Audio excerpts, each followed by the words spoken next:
एक बात बताता चलूं, लाइट पेन आज के दौर में इस्तेमाल नहीं होता, ये आज के दौर में खत्म हो चुका है। हाँ, पुराने दौर में ये कसरत के साथ इस्तेमाल होता था। बिस्मिल्लाहिर्रहमानिर्रहीम, अस्सलाम वालेकुम। कैसे हैं आप सभी लोग? उम्मीद करता हूँ आप सब खैरियत से होंगे, ठीक ठाक होंगे, मजे में होंगे। So welcome back to our channel the concept bridge, और हाजिर हो चुका हूँ आपके सामने लेक्चर नंबर 7 के साथ। आज के इस लेक्चर में हम तीसरी नॉन कीबोर्ड इनपुट डिवाइस के ऊपर बात करने वाले हैं, जो कि है हमारे पास पॉइंटिंग इनपुट डिवाइसेस। टोटल 3 किस्म की नॉन कीबोर्ड इनपुट डिवाइसेस हैं।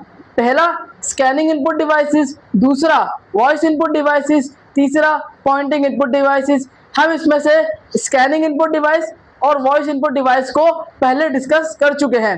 लेक्चर नंबर 5 में हमने स्कैनिंग इनपुट डिवाइस को डिस्कस करा था, और लेक्चर नंबर 6 में हमने वॉइस इनपुट डिवाइस के बारे में डिस्कशन की थी।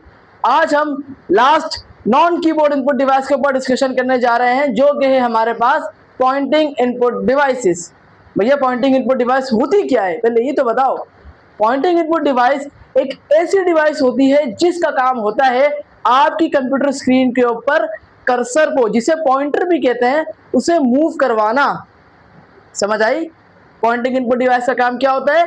आपकी जो कंप्यूटर स्क्रीन है, भले लैपटॉप हो या डेस्कटॉप पीसी हो, उसकी स्क्रीन के ऊपर कर्सर, जिसको पॉइंटर भी कहते हैं, उसको मूव करवाना काम होता है पॉइंटिंग इनपुट डिवाइस का। मतलब डायरेक्ट नाम से पता चल रहा है, पॉइंट, नाम में ही पॉइंट आ रहा है, मतलब पॉइंट करना। इसमें आपको कीबोर्ड से कोई टेक्स्ट टाइप नहीं करना पड़ता, कोई टाइपिंग वगैरह नहीं होती है, इसमें जस्ट पॉइंट होता है, डायरेक्ट पॉइंट करता है, इशारा करता है। ठीक है, तो इसके जरिए हम कंप्यूटर को कमांड दे पाते हैं कि करना क्या है, मतलब कौन सी फाइल ओपन करनी है, क्या चीज सिलेक्ट करनी है, वगैरह वगैरह। लेकिन पहले ये तो समझ लो कि जो कर्सर होता है, जिसे पॉइंटर भी कहते हैं, ये होता क्या है? कर्सर इसे कहा जाता है, ये जो एरो टाइप बना होता है आपकी कंप्यूटर स्क्रीन के ऊपर लगातार मूव हो रहा होता है, इसे कहा जाता है कर्सर। और ये 2 किस्म के आते हैं, एक तो ये होता है कर्सर, ठीक है। इसके अलावा एक कर्सर होता है ब्लिंकिंग कर्सर, जिसको आपने अक्सर देखा होगा जब आप व्हाट्सएप पे किसी को मैसेज टाइप करते हैं, मैसेजिंग करते हैं, तो एक कर्सर लगातार ब्लिंक हो रहा होता है। या तो आप जब भी कोई गूगल पे कोई चीज सर्च करते हैं, ब्राउजर पे कोई चीज सर्च करते हैं, तो एक कर्सर लगातार ब्लिंक हो रहा होता है, उसे भी कर्सर कहा जाता है। तो ये 2 किस्म के कर्सर होते हैं, अभी हम फिलहाल इसकी बात करने वाले हैं। तो चलो पॉइंटिंग इनपुट डिवाइस को एक बड़ी मजेदार एग्जाम्पल के साथ समझाता हूँ। मिसाल के तौर पर आप किसी दुकान पर गए या जनरल स्टोर पर गए, और वहां जाकर आपने दुकानदार को बोला कि अंकल मुझे ये वाला बिस्किट दे दो। तो आपने क्या करा? आपने जस्ट इशारा करा बिस्किट की तरफ, ठीक है। आपने ना उस बिस्किट का नाम लिया, ना आपने कोई इतना लंबा चौड़ा खत लिखा, आपने जस्ट एक इशारा करा, पॉइंट करा, और दुकानदार समझ गया कि क्या चाहिए। तो सेम इसी तरीके से पॉइंटिंग इनपुट डिवाइस का काम कंप्यूटर के अंदर होता है, क्योंकि देखो कंप्यूटर के अंदर तो हजारों फाइल्स होती हैं। तो क्या आप हर फाइल को ओपन करने के लिए कीबोर्ड से टाइप करोगे उसका नाम? नहीं ना, ऐसे तो बहुत मुश्किल हो जाएगी बार बार टाइप करना।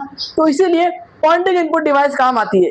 जैसे आपको कोई भी फाइल ओपन करनी हो, सॉफ्टवेयर ओपन करना हो, तो डायरेक्ट आप पॉइंटिंग इनपुट डिवाइस से पॉइंट कर कर उस सॉफ्टवेयर को या उस फाइल को ओपन कर सकते हो। तो ये काम होता है पॉइंटिंग इनपुट डिवाइस का।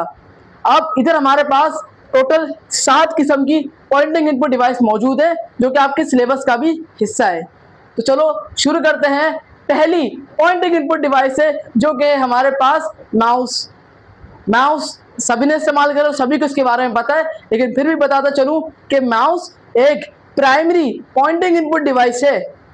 भैया प्राइमरी तो कीबोर्ड भी था, लेकिन ये कीबोर्ड और माउस दोनों प्राइमरी इनपुट डिवाइस कहलाती है, क्योंकि यूजुअली इस्तेमाल होती है ना, नॉर्मल इस्तेमाल में आती है, इसलिए इनको प्राइमरी इनपुट डिवाइस कहा जाता है।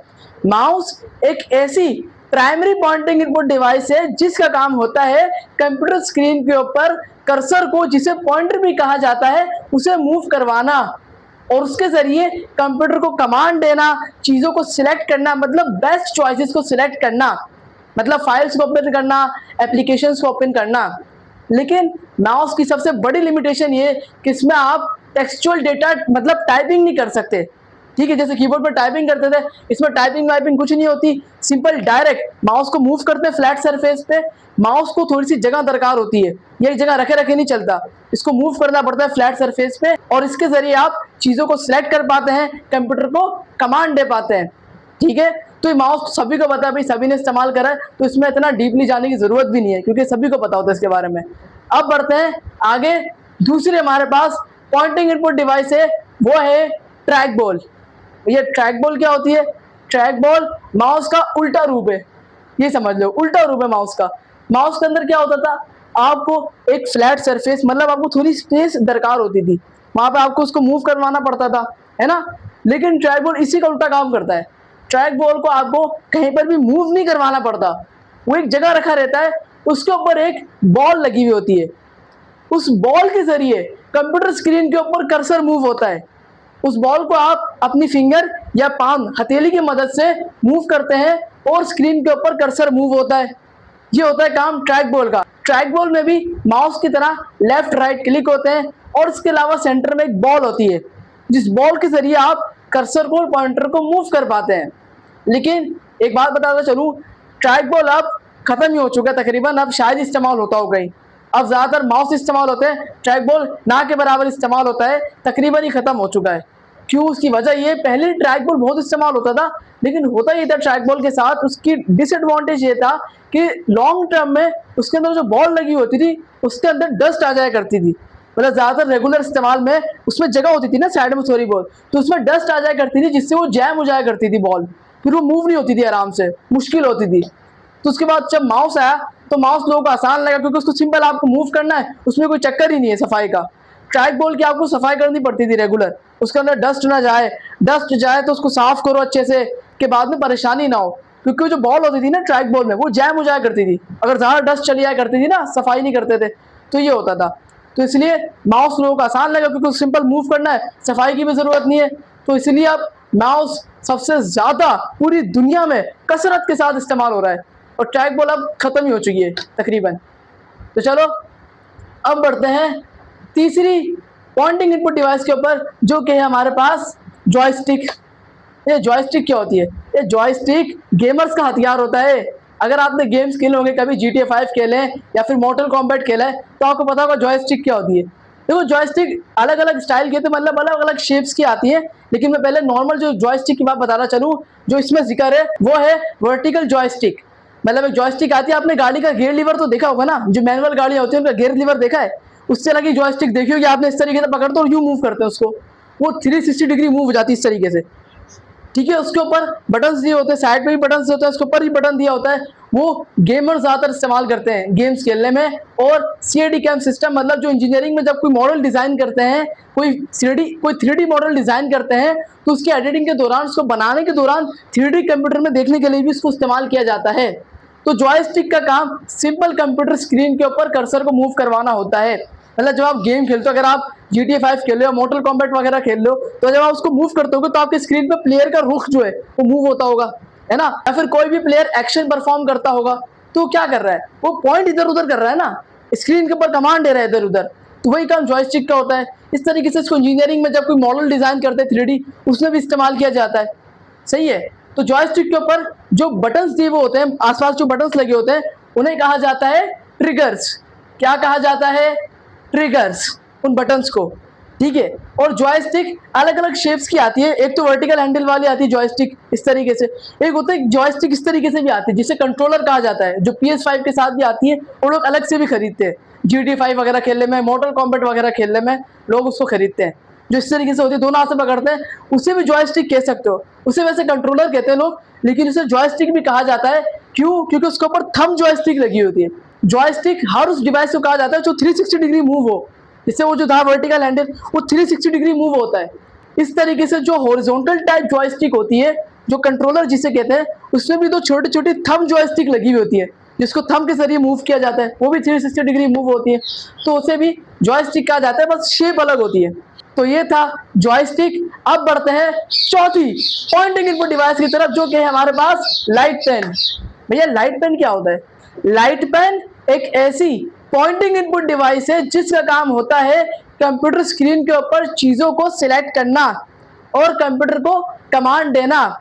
इसमें एक लाइट सेंसर लगा होता है जो लाइट को डिटेक्ट करके उस तरफ पॉइंट करता है, मतलब उस तरफ कर्सर मूव होता है।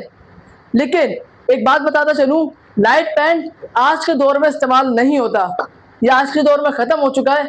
हाँ, पुराने दौर में ये कसरत के साथ इस्तेमाल होता था। उसकी वजह ये है कि लाइट पेन सिर्फ और सिर्फ CRT मॉनिटर्स को सपोर्ट करता था, मतलब ये CRT मॉनिटर्स की डिस्प्ले के ऊपर चलता था।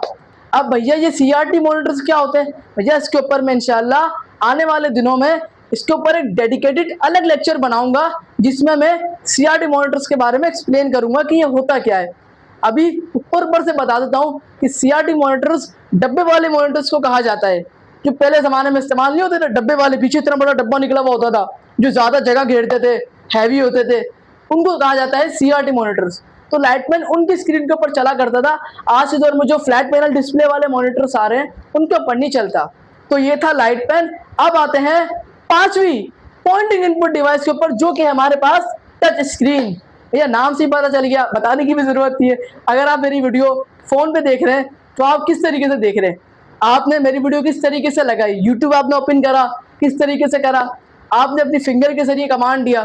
तो टच स्क्रीन एक pressure sensitive pointing input device है, जिसमें आपको ना किसी पेन की जरूरत है, ना किसी माउस की जरूरत है, ना किसी ट्रैक बॉल की जरूरत है, आपकी उंगली ही काफी है। आप डायरेक्ट उंगली से ही पॉइंट कर कर चीजों को सिलेक्ट कर सकते हो। आपके स्मार्टफोन पे क्या लगी हुई है, टच स्क्रीन लगी हुई है, जिसके जरिए आप इंस्टाग्राम पे स्क्रॉलिंग कर पाते हो ना, रील्स देख पाते हो। तो टच स्क्रीन सिंपल एक ऐसी पॉइंटिंग इनपुट डिवाइस है जिसका काम होता है चीज़ों को सिलेक्ट करना, लेकिन इसके लिए आपको किसी हथियार की ज़रूरत नहीं है, आपकी उंगली काफ़ी होती है चीज़ों को सिलेक्ट करने के लिए। और ये ज़्यादातर एयरपोर्ट्स में इस्तेमाल होती है, रेस्टोरेंट में भी आजकल आ चुकी है, और बैंक्स में इस्तेमाल होती है।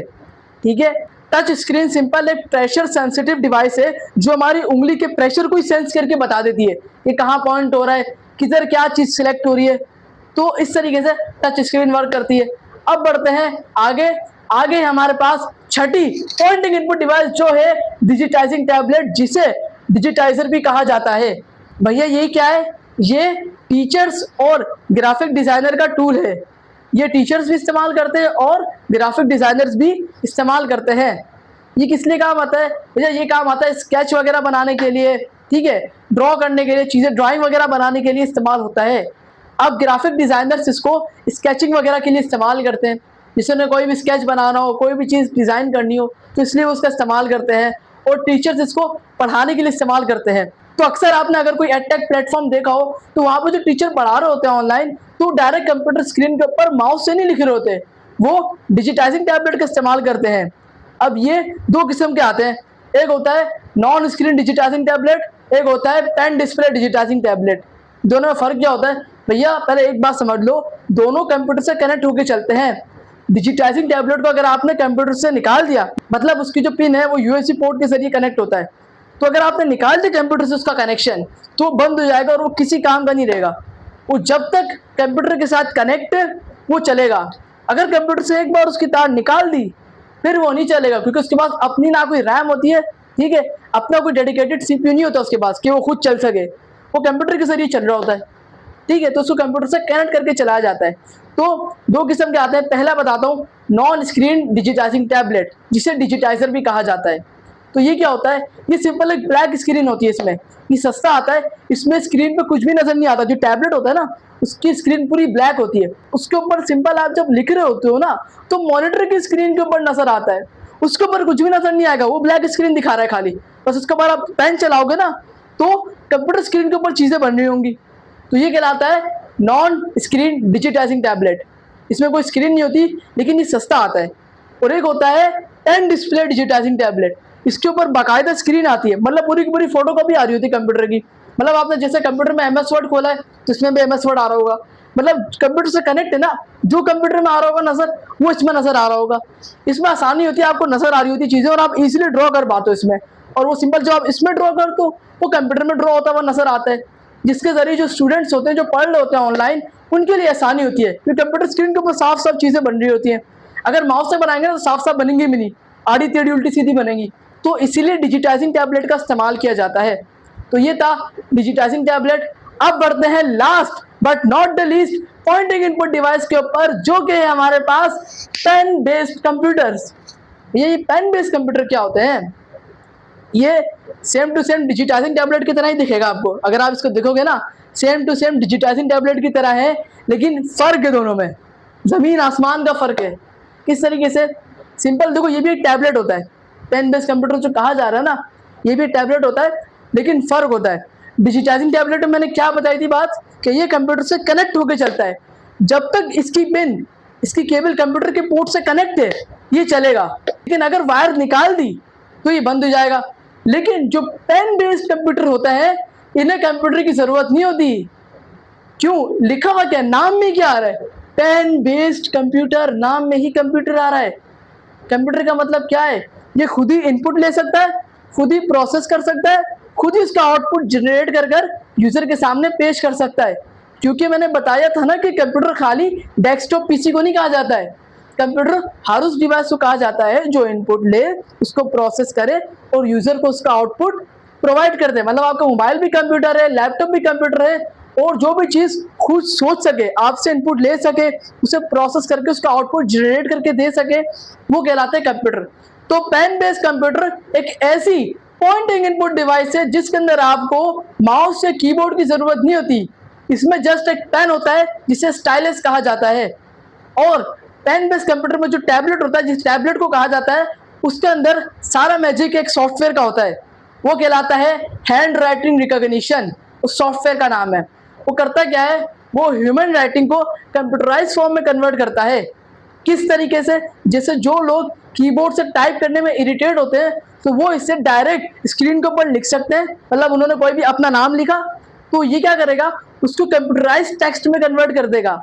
मतलब देखने में लगेगा ही नहीं कि ये इंसान ने अपने हाथ से लिखा है या कीबोर्ड से टाइप करा है।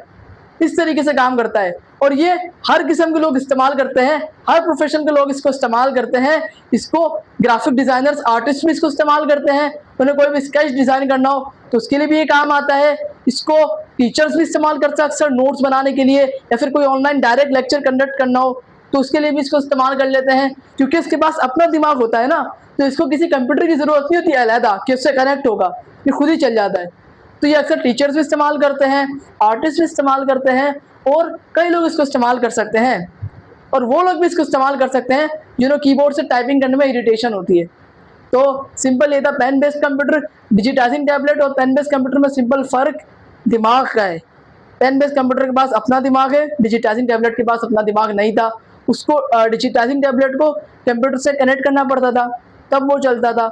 लेकिन जो पेन बेस्ड कंप्यूटर है, उसे किसी कंप्यूटर की ज़रूरत नहीं होती, वो खुद ही एक कंप्यूटर है, इसके नाम में कंप्यूटर आ रहा है, तो खुद एक कंप्यूटर वो खुद ही चल जाता है। और इसको हर किस्म के लोग इस्तेमाल कर सकते हैं, चाहे वो स्केचिंग के लिए इस्तेमाल करें, ड्राइंग बनाने के लिए इस्तेमाल करें, पीडीएफ वगैरह बनाने के लिए, नोट्स वगैरह बनाने के लिए इस्तेमाल करें, तो इसको कोई भी इस्तेमाल कर सकता है। तो सिंपल हमने आज 7 किस्म की पॉइंटिंग इनपुट डिवाइस को पढ़ी, और आज इस non keyboard input devices topic का इख्तिताम होता है। 3 किस्म के हमने इसके अंदर डिवाइसेस पढ़ चुके हैं। पहली हमने पढ़ी थी स्कैनिंग इनपुट डिवाइस, दूसरी वॉइस इनपुट डिवाइस, और आज हमने तीसरी पढ़ी पॉइंटिंग इनपुट डिवाइस। तो आज के लेक्चर को यहीं पर एंड करते हैं। उम्मीद करता हूँ आपको आज का लेक्चर समझ आया होगा। अगर कोई भी कंफ्यूजन हो पॉइंटिंग इनपुट डिवाइस टॉपिक के हवाले से या दीगर टॉपिक्स के हवाले से, तो मुझे इस वीडियो के कमेंट सेक्शन में बता सकते हो। कमेंट सेक्शन आपके लिए मौजूद है ताकि आप सवाल कर सको कि अगर आपको कोई चीज़ क्लियर ना हुई हो तो ज़रूर कमेंट करना। अगर आपको कुछ समझ ना आई हो, लाइक करें वीडियो को, चैनल को सब्सक्राइब करना नहीं भूलना। मैं मिलता हूँ आपसे इंशाल्लाह अगली वीडियो में, तब तक के लिए अल्लाह हाफिज़। Spent all my life holding all of it closely. I played it innocent, a feel of discontent. I'm finally facing it all, fearless.